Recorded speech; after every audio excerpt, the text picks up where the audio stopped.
Hello everyone, welcome back to banking with Bhuvi.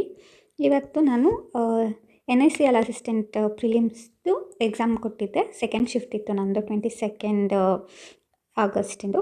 So ನಾನು ಹೇಗೆ attend ಮಾಡಿದೆ, ಎಷ್ಟೆಷ್ಟು ಅಟೆಂಡ್ ಮಾಡಿದೆ ಅಂತ ತಿಳಿಸ್ತಾ ಇದ್ದೀನಿ. ನೀವು ಕೂಡ ಏನಾದರೂ ಅಟೆಂಡ್ ಮಾಡಿದರೆ ನೀವೆಷ್ಟು ಅಟೆಂಡ್ ಮಾಡಿದ್ದೀರಾ ಅಂತ ಕಮೆಂಟ್ ಸೆಕ್ಷನಲ್ಲಿ ಹಾಕಿ. ಫಸ್ಟು ನನಗೆ ಎಕ್ಸಾಮ್ 10:30ಗೆ ಇದ್ದಿದ್ದು ಶುರುವಾಗಿದ್ದು ಮೇ ಬಿ 11:30 ಅಷ್ಟೊತ್ತಿಗೆ ಶುರು ಆಗಿತ್ತು ಅನಿಸುತ್ತೆ. ಬಟ್ ನಮಗೆ ಎಂಟ್ರಿ 10:30ಗೆ ಇತ್ತು. ಫಸ್ಟು ಓಪನ್ ಆಗಿತ್ತು ನನಗೆ ಇಂಗ್ಲೀಷ್ ಇತ್ತು. ಇಂಗ್ಲೀಷ್ ನನ್ನ ಪ್ರಕಾರ ಈಸಿ ಇತ್ತು. ನಾನು 29 ಅಟೆಂಡ್ ಮಾಡಿ, ಆ್ಯಕ್ಚುಲಿ 30 ಅಟೆಂಡ್ ಮಾಡಿದ್ದೆ. ಯಾಕೋ ಒಂದು ನನಗೆ ತಪ್ಪು ಅಂತ ಅನಿಸ್ತಾ ಇತ್ತು. ಸೊ ಹಾಗಾಗಿ ಅದನ್ನು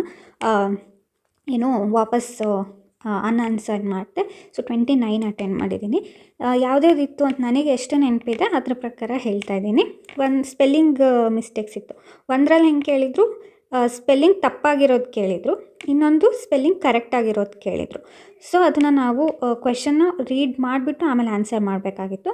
ಇನ್ನೊಂದು ಗ್ರಾಮೆಟಿಕಲ್ ಮಿಸ್ಟೇಕ್, ಅಂದರೆ ಒಂದೇ ಸೆಂಟೆನ್ಸ್ ಕೊಟ್ಟಿರಲಿಲ್ಲ ಅವರು. ಆ್ಯಕ್ಚುಲಿ ಒಂದು ಕ್ವೆಶನ್ ಕೊಟ್ಬಿಟ್ಟು ಕರೆಕ್ಟಾಗಿರೋದು ಯಾವುದು, ತಪ್ಪಾಗಿರೋದು ಯಾವುದು ಅಂತ 2 ಕ್ವೆಶನ್ಸ್ ಇತ್ತು. ನೆಕ್ಸ್ಟು ಪ್ಯಾರಾಜಂಬಲ್ ಅಂದರೆ ಫುಲ್ಲು 4-5 ಸೆಂಟೆನ್ಸ್, ದೊಡ್ಡ ಸೆಂಟೆನ್ಸ್ ಇರಲಿಲ್ಲ. ಚಿಕ್ಕದು ABCD ಈ ತನಕ ಇತ್ತು ಅನಿಸುತ್ತೆ. 5 ಮಿಸ್ಪ್ಲೇಸ್ಡ್ ಆಗಿರೋದನ್ನು ಚೆಕ್ ಮಾಡಿಬಿಟ್ಟು ನೀಟಾಗಿ ಅರೇಂಜ್ ಮಾಡಬೇಕಿತ್ತು. ಅಲ್ಲಿ ಆಪ್ಷನ್ ಕೊಟ್ಟಿರ್ತಾರಲ್ವ, ಅದನ್ನೇ ನೋಡಿಕೊಂಡು ನಾವು ಆ್ಯಕ್ಚುಲಿ ಆನ್ಸರ್ ಮಾಡ್ಬೋದಿತ್ತು. ಇನ್ನೊಂದು ಕ್ಲಾಸ್ ಟೆಸ್ಟಲ್ಲಿ ನನಗೆ ಆ್ಯಕ್ಚುಲಿ ಸ್ಟೋರಿ ಮರ್ತೋಗಿದೆ ಏನಿತ್ತು ಕ್ಲಾಸ್ ಟೆಸ್ಟಲ್ಲಿ ಅಂತ. ಬಟ್ ಆರ್ಟ್ಸಲ್ಲಿ ಇದು ಫಾಕ್ಸ್ ಮತ್ತು ಕ್ಯಾಮಲ್ ರಿಲೇಟೆಡು ಇತ್ತು. ಅಲ್ಲಿ ಕ್ವಶನ್ಸ್ ಒಂದು ಮೇ ಬಿ 6 to 7 ಕ್ವಶನ್ಸ್ ಇತ್ತು ಅನಿಸುತ್ತೆ. ಅದರಲ್ಲಿ ಒಂದು ಕ್ವಶನ್ ನನಗೆ ಕನ್ಫ್ಯೂಸಿಂಗ್ ಇತ್ತು. ಡೀಪ್ ಅಂತ ಇತ್ತು. ಡೀಪ್ದು ಮೀನಿಂಗ್ ಕೇಳಿದರು. ಆ್ಯಕ್ಚುಲಿ ಅಲ್ಲಿ 3 ತಪ್ಪಿತ್ತು, 2ರಲ್ಲಿ ಕನ್ಫ್ಯೂಸ್ ಇತ್ತು. ಆ ಕನ್ಫ್ಯೂಸ್ ಯಾವುದಾಯ್ತು ನನಗೆ ವರ್ಡ್ ಅನ್ನೋದನ್ನು ನನಗೆ ಮರ್ತೋಗಿದೆ. ಸೊ ಅದೊಂದು ನಾನು ಗೆಸ್ ಮಾಡಿದ್ದೀನಿ. ನಿಮಗೆ ನೆನಪಿದ್ರೆ ಪ್ಲೀಸ್ ಒಂದು ಸರಿ ಹೇಳಿ. ಇನ್ನೊಂದು ವರ್ಡ್ ಯೂಸೇಜಲ್ಲಿ ಪ್ಲೇ ಕೇಳಿದರು. ಪ್ಲೇ ABC 3 ಇತ್ತು. ಒಂದರಲ್ಲಿ ಡ್ರಾಮಾಗೆ ಪ್ಲೇ ಅಂತ ಯೂಸ್ ಮಾಡಿದರು. ಇನ್ನೊಂದು ಗೇಮ್ ಆಡೋದಕ್ಕೆ ಪ್ಲೇ ಅಂತ ಇತ್ತು. ಇನ್ನೊಂದು ಒಟ್ಟು 3 ಕರೆಕ್ಟಾಗಿ ವರ್ಡ್ ಯೂಸೇಜ್ ಇತ್ತು. ಅದೊಂದು. ನೆಕ್ಸ್ಟು ಫ್ರೇಸ್ ರಿಪ್ಲೇಸ್ಮೆಂಟಲ್ಲಿ ಅರೌಂಡ್ 4 ಇತ್ತು ಅನಿಸುತ್ತೆ. ಸೊ ಇಷ್ಟು ನಾನು ಅಟೆಂಡ್ ಮಾಡಿದ್ದು. ನೀವೆಷ್ಟು ಅಟೆಂಡ್ ಮಾಡಿದ್ರಿ ನೀವು ಒಂದ್ಸರಿ ಕಮೆಂಟಲ್ಲಿ ಹಾಕಿ. ನೆಕ್ಸ್ಟು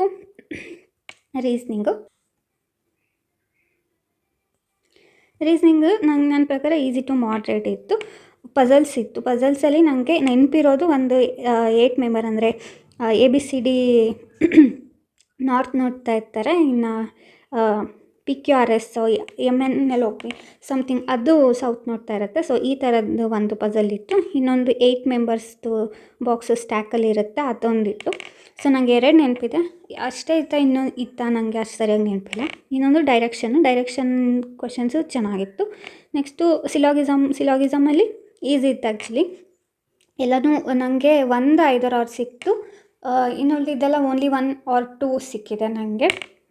ನೆಕ್ಸ್ಟ್ ಇನ್ಇಕ್ವಾಲಿಟಿ ಕೂಡ ಈಸಿ ಇತ್ತು. ಮಿಸೆಲೇನಿಯಸಲ್ಲಿ ನಂಬರ್ ಕೊಟ್ಟಿದ್ರು, 1, 7, 5 ಆ ಥರ. ಅದು ಫಾರ್ವರ್ಡ್ ಮತ್ತು ಬ್ಯಾಕ್ವರ್ಡಲ್ಲಿ ಯೂಶ್ವಲ್ ನಂಬರ್ ಸೀರೀಸಲ್ಲಿ ಹೆಂಗಿರುತ್ತೆ ಅಷ್ಟು ಎಷ್ಟಿದೆ ಅಂತ ಕೇಳಿದರು. ಇನ್ನೊಂದು ಒಂದು ವರ್ಡ್ ಕೊಟ್ಟಿದ್ರು, ಅದನ್ನು ಆಲ್ಫಾಬೆಟಿಕಲ್ಲಿ ರೈಟ್ ಟು ಲೆಫ್ಟ್ ಅರೇಂಜ್ ಮಾಡಿದಾಗ ಮಿಡ್ ಯಾವ್ದು ಬರುತ್ತೆ ಅಂತ ಇತ್ತು. ಸೊ ಇದು ರೀಸ್ನಿಂಗ್ ರಿಲೇಟೆಡು. ನಾನು 35 ಅಟೆಂಡ್ ಮಾಡಿದ್ದೀನಿ. ನೀವೆಷ್ಟು ಅಟೆಂಡ್ ಮಾಡಿದ್ದೀರಾ ತಿಳಿಸಿ. ಇನ್ನೊಂದು ಕ್ವಾಂಟ್ಸ್ ಆ್ಯಕ್ಚುಲಿ ನನಗೆ ಮಾಡ್ರೇಟ್ ತುಂಬ ಈಸಿನೂ ಇರಲಿಲ್ಲ. ಆ್ಯಕ್ಚುಲಿ ಏನಂದರೆ ನಾವು ರಾಂಗ್ ನಂಬರ್ ಸೀರೀಸ್ ಕೊಟ್ಟಿದ್ರು. ರಾಂಗ್ ನಂಬರ್ ಸೀರೀಸಲ್ಲಿ 3 ಈಸಿಯಾಗಿ ಸಿಗೋ ಥರ ಇತ್ತು. ಬಟ್ ಇನ್ನು 3 ಏನಂದರೆ ತುಂಬ ಕ್ಯಾಲ್ಕುಲೇಟಿವ್ ಇದು, ದೊಡ್ಡ ನಂಬರ್ನ ಕೊಟ್ಬಿಟ್ಟಿದ್ರು. ಸೊ ಅದನ್ನ ನಾವು ಮಾಡೋಕ್ಕೇನಾದರೂ ಕೂತ್ಕೊಂಡ್ರೆ ಇನ್ನೂ ಜಾಸ್ತಿ ಟೈಮ್ ವೇಸ್ಟ್ ಆಗ್ತಾಯಿತ್ತು ಅಂತ. ಸೊ ನಾನು ಆ 3 ಸ್ಕಿಪ್ ಮಾಡಿಬಿಟ್ಟೆ. ಸಿಂಪ್ಲಿಫಿಕೇಷನ್ ಏನಂದರೆ ತುಂಬ ಕಾಂಪ್ಲಿಕೇಟೆಡ್ ಆಗಿ ಇತ್ತು. ಅಂದರೆ ಈಸಿ ಮೆಥಡು, ಬಟ್ ಕ್ಯಾಲ್ಕುಲೇಷನ್ ಜಾಸ್ತಿ ಇತ್ತು. ಸೊ ನಾನೇನು ಅಂದ್ಕೊಂಡೆ, ಫಸ್ಟ್ ಸಿಂಪ್ಲಿಫಿಕೇಷನ್ ಮುಗಿಸ್ಕೊಳ್ಳೋಣ, ಆಮೇಲೆ DIಗೆ ಹೋದರೆ ಈಸಿ ಆಗುತ್ತೆ ಅಂತ ಅಂದ್ಕೊಂಡೆ. ನೋಡಿದ್ರೆ ಸಿಂಪ್ಲಿಫಿಕೇಷನ್ ಕ್ಯಾಲ್ಕುಲೇಷನ್ನೇ ತುಂಬ ಜಾಸ್ತಿ ಇತ್ತು. ನೆಕ್ಸ್ಟ್ DIಯಲ್ಲಿ ಏನು ಮಂತ್ ವೈಸ್ ಇತ್ತು. ಆ್ಯಕ್ಚುಲಿ ಏಪ್ರಿಲ್ ಟು ಜುಲೈ ಇತ್ತು. ಏಪ್ರಿಲ್, ಮೇ, ಜೂನ್, ಜುಲೈ ಏನು ರಿಲೇಟೆಡ್ ಅಂತ ನಂಗೆ ಅಷ್ಟು ಮರ್ತೋಗಿದೆ ಆ್ಯಕ್ಚುಲಿ. ಎ ಇತ್ತು, ಇನ್ನೊಂದು ಬಿ ಇತ್ತು. ಡೈರೆಕ್ಟಾಗೇ ಕೊಟ್ಟಿದ್ದರು, ಅಡಲ್ಟ್ ಮತ್ತು ಚಿಲ್ಡ್ರನ್ ಆ ಥರದ್ದು ಏನೋ ಇತ್ತು. ಸೊ ಇದು ಡೈರೆಕ್ಟಾಗಿತ್ತು, ನಾವು ಎಕ್ಸ್ಟ್ರಾ ನೋಟ್ ಡೌನ್ ಮಾಡಿಕೊಂಡು ಸಾಲ್ವ್ ಮಾಡೋ ಅಂಥದ್ದು ಏನಿರಲಿಲ್ಲ. ಸೊ ಇದು ಈಸಿ ಇತ್ತು, ಅಂದರೆ ಡಿ ಐ ಈಸಿ ಇತ್ತು. ಕ್ವೆಶನ್ಸ್ ಕೆಲವು 2 ಕ್ವೆಶನ್ಸ್ ಲೆಂತಿ ಇತ್ತು.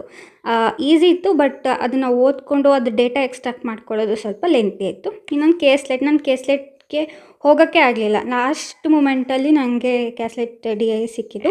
ಅದಾದಮೇಲೆ ನಾನು ಅರ್ಥಮೆಟಿಕ್ಗೆ ಸಾಲ್ವ್ ಮಾಡೋಕ್ಕೆ ಹೋಗಿ ಕೂತ್ಕೊಂಡೆ. ಒಂದು ರೇಷಿಯೋ ರಿಲೇಟೆಡ್ ಇತ್ತು, ಇನ್ನೊಂದು R% ಎಷ್ಟು ಅಂತ ಕ್ಯಾಲ್ಕುಲೇಟ್ ಮಾಡೋದಿತ್ತು, ಇನ್ನೊಂದು ಮೆನ್ಸುರೇಷನ್ ರಿಲೇಟೆಡ್ ಇತ್ತು. ಅಂದರೆ ಏನು ಏರಿಯಾದು ಸ್ಕ್ವಯರ್ದು ಏರಿಯಾ ಸರ್ಕಲ್ದು ಏರಿಯಾಗಿಂತ 53.5 ಜಾಸ್ತಿ ಇದೆ. ಆಮೇಲೆ ಅದ್ರದ್ದು ಸರ್ಕಂಫರೆನ್ಸ್ ಇಷ್ಟಿದೆ ಅಂತ ಕೇಳಿದರು. ಸೊ ನಾವು ಫಸ್ಟು ರೇಡಿಯಸ್ನ ಫೈಂಡ್ ಔಟ್ ಮಾಡಿಕೊಂಡು ರೇಡಿಯಸ್ಸಿಂದ ಸರ್ಕಲ್ದು ಏರಿಯಾ ಫೈಂಡ್ ಔಟ್ ಮಾಡಿ ಆ ಏರಿಯಾಗೆ 53.5ನ ಆ್ಯಡ್ ಮಾಡಿದರೆ 4000 ಏನೋ ಬರುತ್ತೆ. 20 ಒಂದು ಸೈಡಿಂದು ಬರುತ್ತೆ, ಆ ಥರ ಇತ್ತು.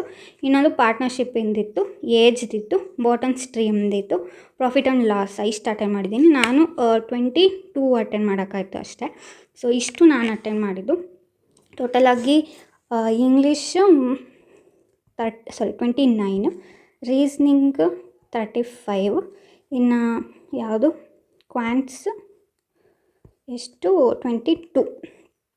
ಸೊ 86 ಅಟೆಂಡ್ ಮಾಡಿದ್ದೀನಿ ನಾನು. ಸೊ ನನ್ನ ಪ್ರಕಾರ ಏನು ಅಂದರೆ, ಸೊ 80 to 90 ಮ್ಯಾಕ್ಸಿಮಮ್ ಅಟೆಂಡ್ ಮಾಡಿರ್ತಾರೆ. 96 ಕೂಡ ಅಟೆಂಡ್ ಮಾಡಿರೋರು ಇದ್ದಾರೆ ಕೆಲವರು. It's A good attend, but ಏನಂದರೆ ಅಕ್ಯುರಸಿ ಮೇಲೆ ಡಿಪೆಂಡ್ ಆಗುತ್ತೆ. ಇನ್ನೊಂದೇನು ಅಂದರೆ ಜಸ್ಟ್ 500 ಏನು ಸೀಟ್ಸ್ ರಿಕ್ವೈರ್ಮೆಂಟ್ ಇರೋದು, ಅದರಲ್ಲೂ ಕರ್ನಾಟಕದಲ್ಲಿ ಕಡಿಮೆ ಇದೆ. ಏನಂದರೆ ಇಷ್ಟೊಂದು ಈಸಿ ಇತ್ತು ಪೇಪರ್ ಅಂದರೆ ಕಟ್ ಆಫ್ ತುಂಬ ಹೈ ಹೋಗುತ್ತೆ. ಸೊ ನೋಡಬೇಕು. Let's not depend only on NICL. ಇಷ್ಟ್ರ ಮೇಲೆ ಮಾತ್ರ ಡಿಪೆಂಡ್ ಆಗೋದು ಬೇಡ.